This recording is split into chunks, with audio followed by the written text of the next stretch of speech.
soit digeste. Absolument. Boubacar Sansobari, bonsoir. Bonsoir à tous. Cheikh Sadibou Ndoye, bonsoir. Bonsoir tout le Habib monde. Marwan Kamara, bonsoir à vous également. Oui, bonsoir. Allez-y, le spécialiste des biscuits. Qu'est-ce que vous nous proposez aujourd'hui? Alors, je vais à l'UFDG pour parler de... Vous allez partir de ce où? conseil à l'UFDG pour L'Union parler des de... forces démocratiques de Guinée. Oui, que ça aurait dû être un sujet à part entière. Mm. Et peut-être que la prochaine fois, on va revenir davantage parce que c'est important. C'est la suspension de Ousmane Gawal est encore revenu au devant de la scène avec les informations qui ont circulé ces dernières 24 heures relativement à la tenue d'un conseil politique spécialement pour se pencher sur le cas Ousmane Gawal après sa sortie sur nos confrères de Espace, c'était hier, je crois bien. Alors, une très longue émission, hein? Oui, une très longue émission. Une première aussi. Oui, avec Ousmane Gawal, il y a toujours assez à dire parce qu'autour de lui, il y a assez de bruit. Et donc, quand on l'a, il faut profiter au maximum pour éplucher sur tous ces sujets le concernant. Alors, mais ce qui m'intéresse beaucoup plus, c'est cette décision d'expulsion parce qu'il revient là-dessus, il insiste et au conseil, on a vu des articles... je ne sais pas, des publications. Des captures d'écran. Des publications parlant de cela, de son lien avec le parti et de son intégration au parti, de son parcours dans le parti. Mais il se trouve, j'ai eu des captures d'écran, moi aussi, j'en ai ici, peut-être que la prochaine fois, si besoin, on va les projeter. Et parce que c'est un message... dans le groupe du conseil politique de l'UFDG de Donc ça sous-entend que Banon. le conseil politique est infiltré. Oui, mais tout est infiltré. Aujourd'hui, oui. Oui, Vous savez, c'est des gens... Ouais, quand vous dépassez 3, il y a l'État par Non, en plus, ce qu'il faut savoir aussi, c'est que ceux qui ont quitté l'UFDG, ils ont encore des gens, des amis, des proches dans le parti et qui ne sont pas forcément favorables à toutes les décisions qui sont prises au sein du parti. Et donc la déloyauté, forcément, ça vient de là. Et les gens, comme ils ne peuvent pas dénoncer eux-mêmes directement, et donc ils peuvent faire des captures pour envoyer à qui de droit. Et à ces derniers aussi, à leur tour, donc de divulguer, de propager l'information. Alors, comme c'est le cas. Parce que moi aussi j'ai reçu. Hein? Oui, non, je n'en doute pas. Vous avez reçu. Peut-être que... Pourquoi vous n'en doutez pas? Oui, parce que vous êtes bien introduit à l'UFDG. Alors, peut-être que vous l'avez même reçu avant aujourd'hui, et depuis très longtemps vous l'avez. Maintenant, ce que j'ai reçu, c'est que c'est un message qui est authentique. C'est un message de Banon. Les messages sont authentiques? Oui, apparemment. En tout cas, c'est une capture d'écran des messages, des échanges qu'il a dans la plateforme. Des probables échanges, je préfère. D'accord. Il faut être très prudent. D'accord. La technologie a avancé. Je peux faire autant tout à l'heure dans ce studio. Oui, mais sauf que moi, je peux authentifier parce que les numéros des destinataires, je ne sais pas s'il y a cette possibilité. Il y a le logiciel qui est possible. Oui, d'accord. Donc s'il y a cette possibilité, il faut être très prudent. Non, ce que je vais vous dire... Non, s'il y a cette possibilité... Non, permettez-moi. Il y a autre chose. De la responsabilité du journaliste, quand vous avez un tel message... Il faut recouper auprès de 2-3 personnes, des personnes différentes. Et ça, je l'ai fait. Je ne vais pas vous dire quelles sont les personnes que j'ai consultées, appelées justement pour vérifier et recouper l'information. Mais les personnes m'ont dit que ces messages sont authentiques. Et voilà, donc je m'en tiens à ce que ces personnes-là m'ont dit. Et peut-être que ces personnes me manipulent, je ne sais pas. Mais en tout cas, ce que je dois faire, je l'ai fait. Alors, ce message-là, pour revenir à ce message, c'est le message de M. Banon. De l'UFDG, un des vice-présidents, qui dit, c'était à l'ordre du jour, quand il déroulait l'ordre du jour du conseil politique, il dit la décision, permettez-moi, je vais y arriver tout à l'heure, voilà, il dit réunion du conseil politique de ce mercredi 1er juin 2022, ça date de très longtemps. Il dit alors, donc les sujets, la décision est prise de prendre une sanction contre Ousmane Gawal Diallo. Ça veut dire que à quel niveau la décision a été prise, mais pas au niveau du conseil politique. Et ce qui est dit en la matière, et ça également on s'est informé, Et parce qu'on peut chercher à avoir ceux qui fondent le fonctionnement des différents partis politiques, et ça doit être d'ailleurs public. C'est des partis politiques. On dit que le conseil, c'est le conseil qui, pour suspendre, pour prendre la décision de suspension d'un des membres, le conseil politique qui relève le grief, voilà, justement, les griefs. Non, il interpelle le conseil de discipline, il saisit le conseil de discipline qui statue là-dessus. Et le conseil de discipline, à son tour, prend la décision. Quand la décision elle est prise, la décision de suspension, donc, renvoie au niveau du conseil politique. Quand c'est une décision de suspension, vous savez que c'est le niveau le plus élevé donc, de la décision qui peut être prise au sein d'un parti politique. Alors, le conseil politique, à son tour, quand c'est établi, d'abord, avant ça, devant le conseil de discipline... Non, ça, Ousmane Gawal l'a bien expliqué lors de son passage, comme vous l'avez dit chez nos confrères. Voilà, non, ça a été même ici. Il l'a expliqué. Aussi dans maintenant, ça fait la communication liée à la capture d'écran. La communication liée à la capture d'écran, Ousmane Gawal l'a expliqué précédemment. Et bien entendu. Ça a suscité des doutes par rapport à ce qu'il a dit. C'est une partie qui s'exprime. Mais à partir du moment que la capture d'écran d'un des responsables de l'UFDG a fuité et faisant allusion à cette suspension qui ne devait pas se passer de cette façon, donc on peut en quelque sorte donner raison à Ousmane Gawal qui dit que la décision a été dictée sur, comment on appelle, au bureau politique, au conseil politique. Au bureau politique et que les règles, n'ont pas été prises de décision à toutes les instances de décision et les règles n'ont pas été respectées. Et qui on accuse, c'est le président de l'UFDG, c'est le Dalen Diallo, qui serait comme tous les autres présidents de partis politiques dans nos pays. Donc le seul qui prend la décision, le seul qui sait penser et le seul qui fait, voilà, donc qui fait et défait. Alors qui ne veut pas de voix dissonantes et qui s'encombre des voix dissonantes et finalement quand il y en a, il prend la décision qui lui convient.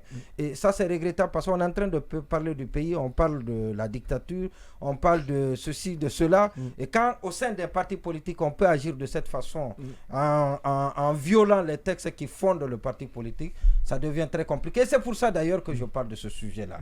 Interpeller les acteurs des partis politiques. Accepter la démocratie au sein. Ce que vous dénoncez sur les autres, il faudrait bien que vous serviez d'exemple ou que vous soyez celui qui donc renvoie la bonne image dans votre gestion, mais dans la plupart des cas, ce n'est pas ça et c'est regrettable. C'est regrettable. Sur la question de la démocratie... Non, il a été le premier à demander la parole. Je peux anticiper parce que je pense que... Vous permettez, ça va dans le même sens. Je pense que sur la question de la démocratie au sein des partis politiques, il serait important d'être assez prudent parce que l'étude avait été faite de par le passé sur des partis ultra modernes, donc sur des partis qui soient dans les pays occidentaux ou autres, pour s'assurer de la fiabilité et de l'exactitude de la démocratie au sein des partis politiques. Il y a un éminent sociologue du nom de Robert Michel qui a fait un travail gigantesque sur le fonctionnement au sein des partis dits de partis de démocratie.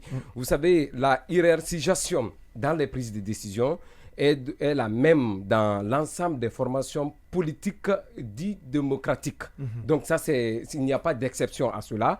Et il a hiérarchisé la prise de décision à 3 paliers, donc à 3 niveaux de décision. Donc je pense que là, ce problème a toujours été posé dans la quasi-totalité des partis, au sein de tous les partis politiques. Au sein de tous les partis politiques. Maintenant, sur la question de ce soi-disant... cette soi-disant capture, donc échange sur WhatsApp, il faut être très prudent. On est à l'heure du numérique avec. Est-ce que vous avez mené des enquêtes vous? Parce que Monument, lui, il dit qu'il a mené des enquêtes. Je vous dis que... Oui, qu'est-ce que, voilà... Non, d'abord, je pense que... Qu'est-ce qu'ils vous ont dit, vos interlocuteurs? Non, le débat n'a pas de sens. Si, pourtant, attendez, je vais vous dire quelque chose. Il faut que le débat quand même soit posé. Dans le débat, Ousmane n'est plus... Il a été exclu du parti. Oui, mais il dénonce les conditions dans lesquelles... Voilà, le débat. Dans l'organisation, non. Les conditions dans lesquelles il a été... Soyons au moins légalistes. Oui, allez-y. Soyons au moins légalistes. Le fonctionnement d'un parti politique, un parti politique, c'est l'État en miniature. Les débats se font à l'interne. puisque lui, il n'est plus dedans, je pense que sa voix ne porte plus et ses prises de position ne devraient intéresser personne. Et vous savez, qui tombe ne peut quand même jamais manquer tarir d'arguments. Aujourd'hui, il a été exclu. Ouais, je me suis poigné le pied, voilà, on m'a poussé. Voici quelqu'un. Il y a toujours une explication. Sur les vraies questions. Vous savez, Ousmane a soulevé un débat. Je pense que ce débat risque de le noyer. Sur la question des tablettes. Demandez-le pourquoi lui-même. Non, on ne parle pas de tablettes ici. On parle de capture. C'est la goutte, c'est une des gouttes d'eau qui a fait déborder le vase. Aujourd'hui, l'angle, si vous voulez, on va en faire un sujet. Mais l'angle aujourd'hui. Le commerçant auquel il a vendu les tablettes à Madina, il est là. Le débat, c'est un autre débat. Ça fait partie du débat. Non. Si vous voulez, alors on en fait un sujet dans l'émission de demain. Ousmane est un grand ami à moi. On a fait la paix depuis récemment. Mais ce qui est sûr, il est sur une fausse route. Mais vous savez, on dit en poulard. Il y en a dans un peu qui dit que mon nanana Ali Gani, je ne sais pas si c'est comme ça on dit, celui qui n'accepte pas les conseils d'aujourd'hui, celui qui n'accepte pas les conseils, entendra, il subira les conséquences. Donc je pense que le monsieur, il est sur la mauvaise piste. Tous ceux qui le conseillent à aller sur cette piste doivent l'interpeller, ils doivent arrêter parce qu'on n'est pas en train d'aider Ousmane. Ousmane, il s'est complètement, comment on peut dire, d'accord. Il s'est égaré. Mais le débat, est-ce qu'on est tous d'accord qu'il a été exclu? Avant lui, on a parlé de l'exclusion de Bahouri qui a aussi clamé haut et fort des conditions irrégulières dans lesquelles il a été chassé de l'UFDG. À l'époque, c'était le Ousmane Gawal Diallo, mais ce n'est pas pour autant que lui aussi, son exclusion doit être faite de façon illégale. De toutes les façons, les règles du jeu au sein d'un parti politique restent ce qu'elles sont. Oui, allez-y. Il y a la nécessité de questionner la manière dont les gens fonctionnent au sein des partis politiques. Le débat doit être... Voilà, ça doit être questionné. C'est pas parce que... En tout cas, si nous voulons pas comprendre les partis politiques comme des propriétés privées, de la même façon, Monument l'a bien effleuré, c'est comme ça se passe dans nos partis politiques, surtout que lorsque on sait que c'est un parti politique qui est financé en grande partie par celui qui est à la tête du parti, il faudrait qu'on questionne en tout cas le fonctionnement. C'est pas pour rien. Si lui, Ousmane, le ministre Ousmane, lui, il revient encore incessamment pour parler de son exclusion, on a parlé, c'est une chose d'ailleurs que nous, on a dit non, c'est la manière, est-ce que ça respectait les procédures normales? C'est la grosse question qu'il faut se poser, d'autant plus qu'il y a un précédent. Il y a le cas de Bahouri. Aujourd'hui, on parle de Gawal à l'époque. Parce qu'il avait dit que la justice réhabilite au PAG. Il faudrait qu'on questionne. Il ne pourra plus revenir. C'était son argument à l'époque. Il faut qu'on questionne le fonctionnement. Il dit que c'est à l'interne. Le fonctionnement de nos partis. Il ne savait pas que ça allait le rattraper. C'est important. C'est pourquoi, au moment où vous êtes fort, battez-vous que tout se passe convenablement. C'est important. Allez-y. Oui, alors le débat sur les conditions juridiques dans lesquelles Ousmane Gawal a été exclu, c'est un débat légitime, il se pose. Mais je pense qu'il est sous-tendu par la question du fonctionnement des partis politiques. Qui est-ce qui finance les partis politiques? C'est-à-dire, le débat ne se pose pas à l'UFDG, c'est les militants. Attention. Non, ça, on l'a toujours dit. C'est l'un des partis, quand même, qui fonctionne avec les levées de fonds des militants. Est-ce que vous permettez exactement. Et c'était transparent. À l'UFDG, quand même, ce sont les militants qui fait l'exception. Les meetings étaient payants.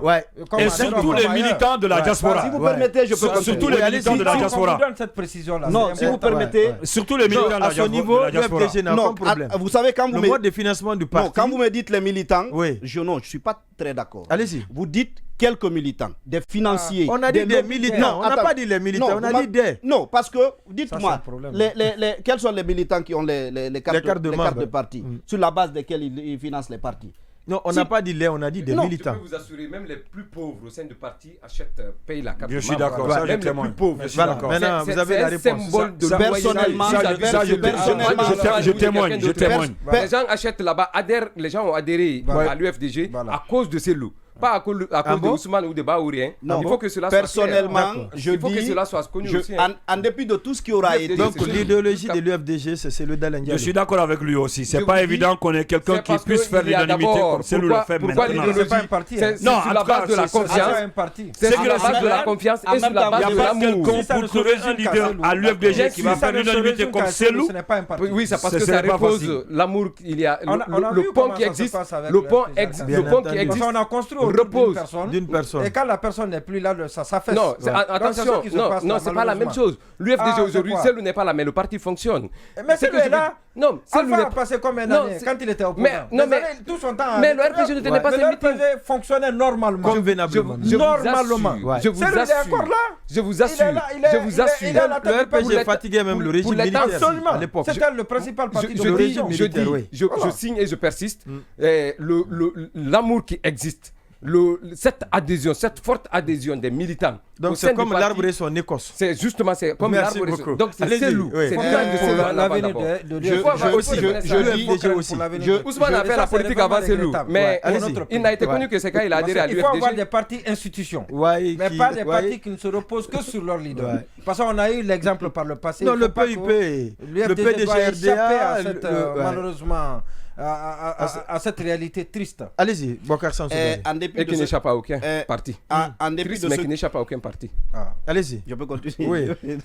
Marwan, quand on parle de Cellou, c'est vraiment intéressant, le débat. Moi, en dépit de tout ce qui aura été dit, je relativise vraiment quand on dit que c'est à l'UFDG que c'est les militants qui financent le parti. Donc c'est Cellou Dalein Diallo qui finance. Je relativise ça. Je mets ça de côté.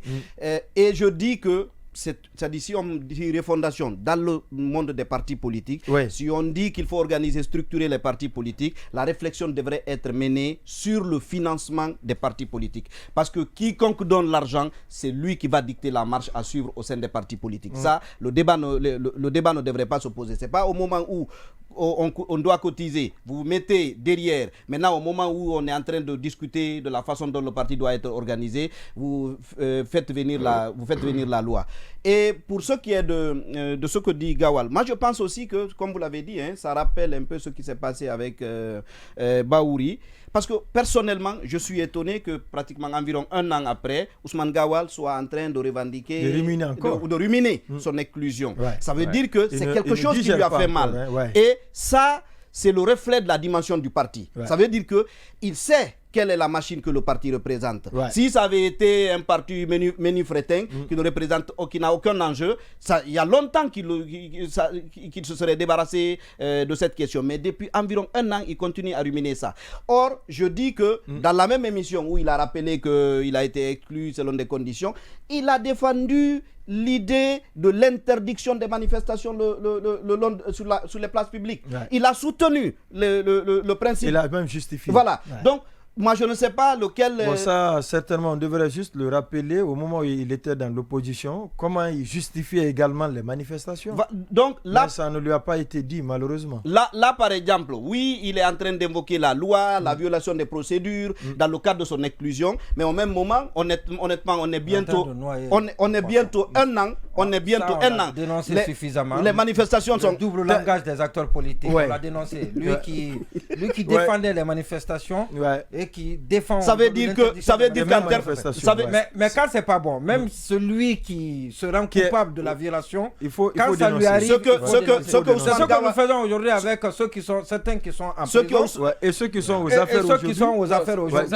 Et demain, on va faire la même chose. Ce que Monima disait tout à l'heure. La procédure. D'accord. La procédure. La procédure n'a pas été respectée et ça, il faut qu'on le dise pour que prochainement, ça ne soit pas... Monima invoquait le double langage tout à l'heure. Il a dit, au même moment où on est en train, Cellou et consorts sont en train de dénoncer la façon dont le pays est géré, on doit leur rappeler qu'au sein de leur parti, ça doit marcher. Je dis, au même moment que Ousmane Gawal dénonce les conditions dans lesquelles il a été exclu, il doit se rappeler qu'il est en train de soutenir une décision illégale d'interdiction des manifestations le long de la route. À laquelle décision il est parti